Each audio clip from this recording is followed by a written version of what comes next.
All right, so let's move on to surprisingly maybe the most fun game of the early season, and that's going to be Eagles Jaguars. Like Yes. I'm super excited about this game, and if you had told me that 4 weeks ago, uh, maybe I we love weird games here, so maybe I would have believed you that I would have been super excited about this game. But like this is actually going to be a good game between Hmm. good teams. So that's where we are heading in through 3 weeks here. But man, the Jags are fun. We can just start there. The Jags are fun right now. Yeah, this is a game I'm looking for both sides of like I'm looking for like proof, mostly on the Jaguar side, but Yeah. definitely the Eagles are kind of like who we thought they were going to be, but like they've also just like rolled through kind of teams we expected them to roll through. Mhm. So this is kind of a litmus for them because Jalen Hurts played so well the last 2 weeks. Like you wrote an article about it, playing in structure. We talk about just the Ravens not having that right now, but the Eagles fully have that. And like last week, Jalen Hurts did nothing rushing. He didn't have to. Right. So I'm for them to kind of have a game like that, because even against the Vikings, he was so efficient passing the football, but he still did all that rushing still too in that game. And then last week they were like, we don't even need any of that. We'll just have you throw the football and still be one of the best quarterbacks of the week.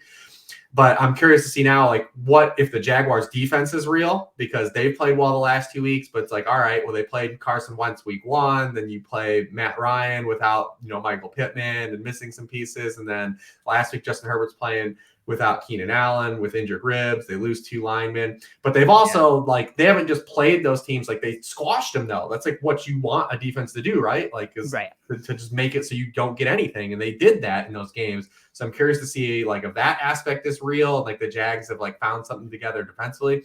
And then, the same thing offensively. Like this is going to be the best defense the Jaguars have faced to start the season. So I'm very curious to see now, because if they hit here and like Trevor Lawrence plays well here and this offense plays well here, this is where I'll be on board the rest of the way.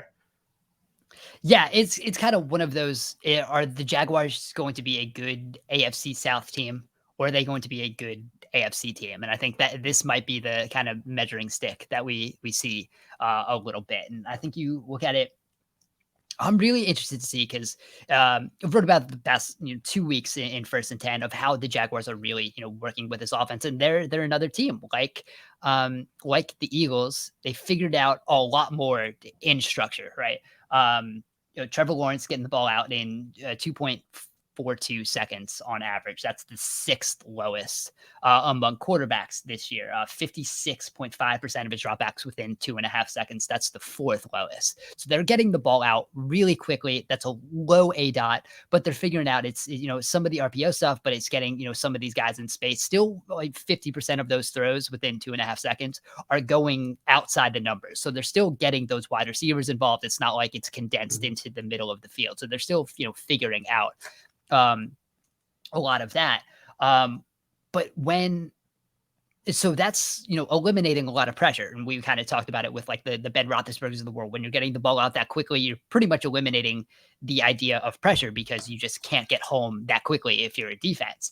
But on plays that are a little more extended, when you look at pass block win rate from ESPN, which is within 2.5 seconds of the snap. So still that same time, the Jaguars are 31st. So that offensive line has not been very good pass blocking.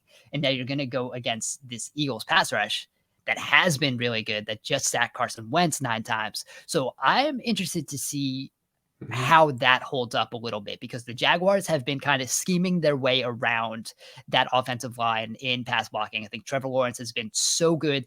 He's already been, even last year, he was good at avoiding sacks when there was pressure. I think that's just one of his like kind of superhuman quarterback traits. But when you look at what this defensive line is and you get that against the offensive line, I think that could create a little bit of havoc there. And I'm kind of interested to see how the Jaguars are able to go around that, because Lawrence is 21st in EPA per dropback under pressure.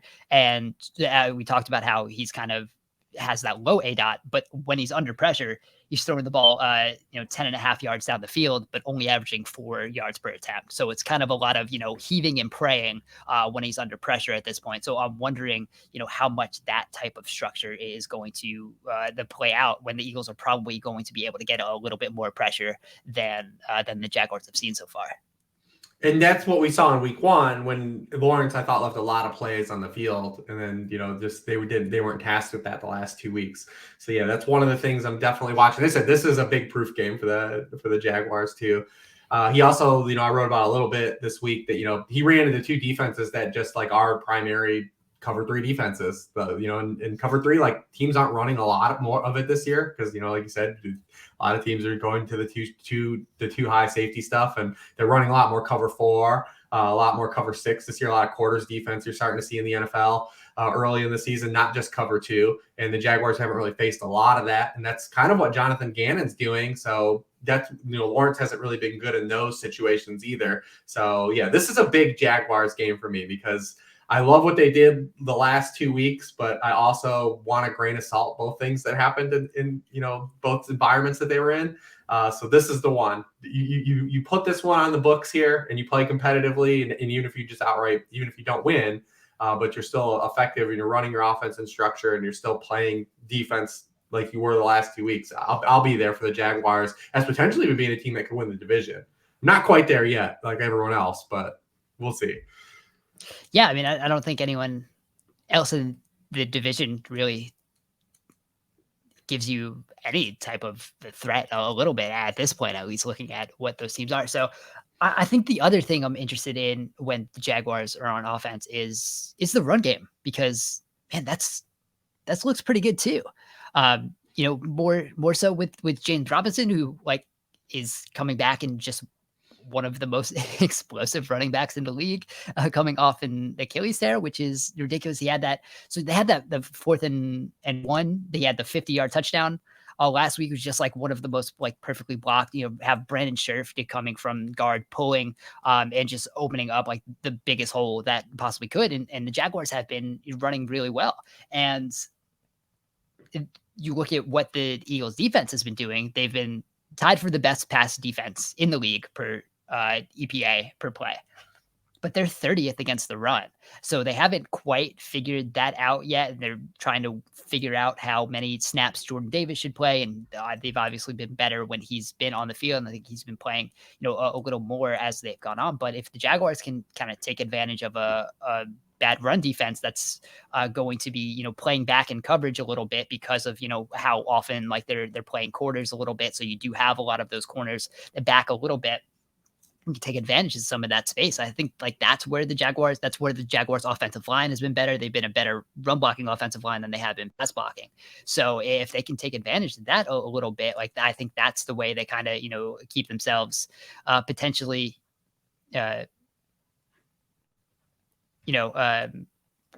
just continue to move the ball a little bit, and then that's taking a little bit of the pressure off Trevor Lawrence, at least like against the pass rush when you're kind of looking at that dynamic. Yeah, the Jaguars, it's been weird. It's been very boom or bust, the run game. Yep. Like, they've got the 2 long runs, and the long run last week, the 50-yard touchdown came on a 4th. It was a 4th and 1. So you're getting that, the defense compressed, and you hit that second level, there's just no one there. We see a lot of long runs in those scenarios. James Robinson, though, he leads the NFL in rate of runs that don't gain yardage.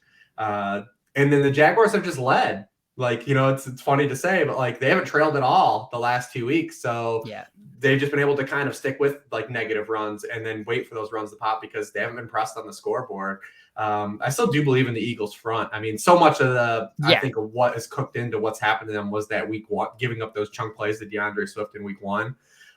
They didn't, Minnesota couldn't try to run the ball in week 2. And then last week, same thing with Washington. So yeah, like I said, this is the game though. Like I'm very excited about this game because I want to like really gauge what the Jaguars are. And I feel like this is a great test for it. And I know a lot of people say, well, they just went to they went to LA and beat the Chargers. And I'm like, yeah, but this and this. So I'm still do it again for me, and then I'll be here. Yeah, we'll see. they got some fun pieces. At least, Like you said, I worry about the that. explosive pass game with them too, a little bit Yeah. too. Like, I like Zay Jones. I like Christian Kirk. Like, these aren't guys that are like, this feels like a very old Patriots way of constructing a wide receiver unit. And like, who's winning? Who's the guy beating me when it's, when we need that like 3rd and 9, like who's going to be making, who's opening it up for me? Right. Yeah. And I think that's where they've struggled on 3rd downs. And that's been part of it. And like, there's been a lot of, everyone was making fun of the Christian Kirk deal, but look at what he's doing. Yeah. But you still don't have a number 1 wide receiver. They're using him really well. The problem was never that Christian Kirk wasn't good. It was just that he probably was not worth that contract. And now you have him under that contract and probably still need a like number 1 alpha wide receiver when you're going into next offseason and figuring out what you're doing there. So that was kind of the trouble there, but they're using Kirk well. He's playing a fun role. They're using a lot of these guys really well. Like, this is a well-constructed offense. Evan Ingram is doing Evan Ingram things. Yeah, I mean, there's been pieces that he's been playing out wide. I think he's like in the top like 5 of rate of tight ends playing out wide. So like they're figuring out everyone that they have. Like, again, like Zay Jones is like catching a lot of passes. They're doing great with what they have. There's still a little bit left to be desired with the actual skill talent. But for what they're doing, Doug Peterson's doing a great job. And like we knew he could do that. So that's not a surprise. But yeah, in terms of them being, a dominant team that's going to use like their individual talent to beat you, like the only guy who's doing that right now is Trevor Lawrence.